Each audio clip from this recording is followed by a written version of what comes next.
And so I'm just grateful, honestly, for each day and being able to have the keys to my car and being able to be independent and feel like a woman. If this happened to Britney, it can happen to anybody.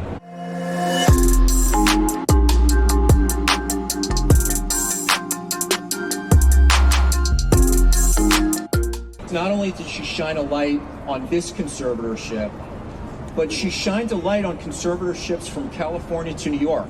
I'm here to be an advocate for people with real disabilities and real illnesses. I'm a very strong woman, so I can only imagine what the system has done to those people. Hey, hey, whoa, whoa, the conservatorship has got to go.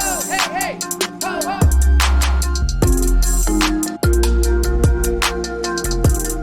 whoa. It's giving a huge amount of power to one person, and that power is controlled by the court, but the conservator is the person who exercises that power on a day-to-day basis, and that's built in.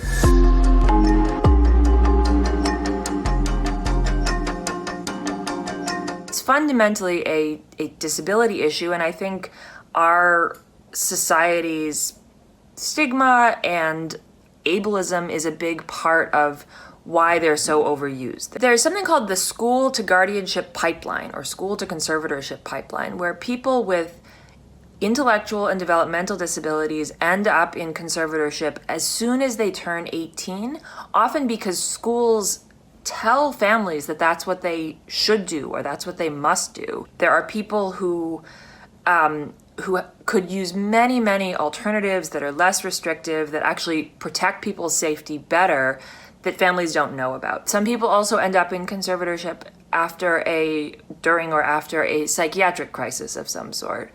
And then people end up in conservatorships later in life as they age into disabilities like dementia or Alzheimer's.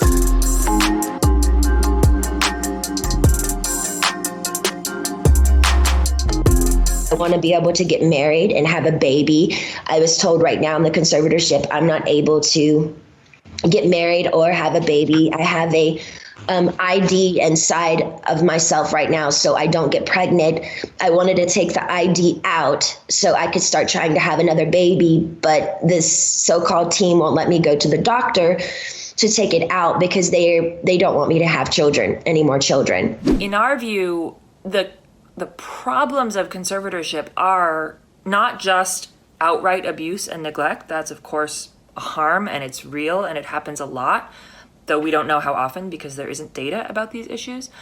But the other piece of it is that even where everyone is acting in complete good faith, it's a harm to take away someone's autonomy. It's particularly sad and painful in the context of young people with intellectual and developmental disabilities who are told when they're 18 that, well, you don't know how to balance a checkbook yet, you never will be able to, so we're going to take away all your rights.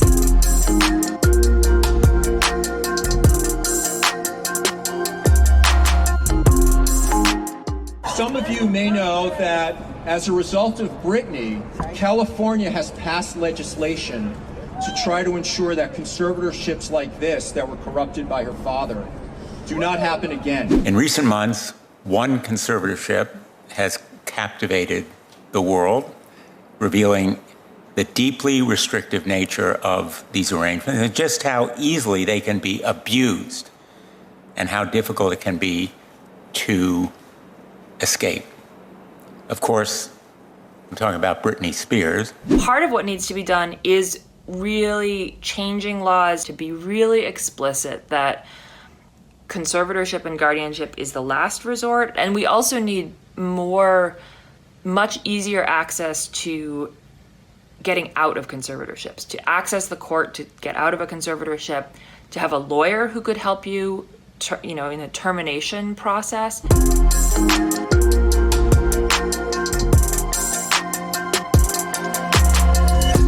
There's a really wide range of how people can get support and make their own decisions. And this is the same as people without disabilities do as well. If I decided what I was going to eat for breakfast today on my own, didn't talk to anyone about it, did that. If I'm going to buy a car, I don't know anything about cars. I'm not going to do that without support. I'm going to talk to people who I trust. We need to expand recognition of that for people with disabilities, that there are many voluntary ways that people can direct their own lives, and supported decision making is an option there, of helping people, allowing people with disabilities to choose people they trust to help them make their own choices. There are other things like powers of attorney that people can use, or advanced medical directives, or simple documents to share medical information or share educational information. Hopefully my story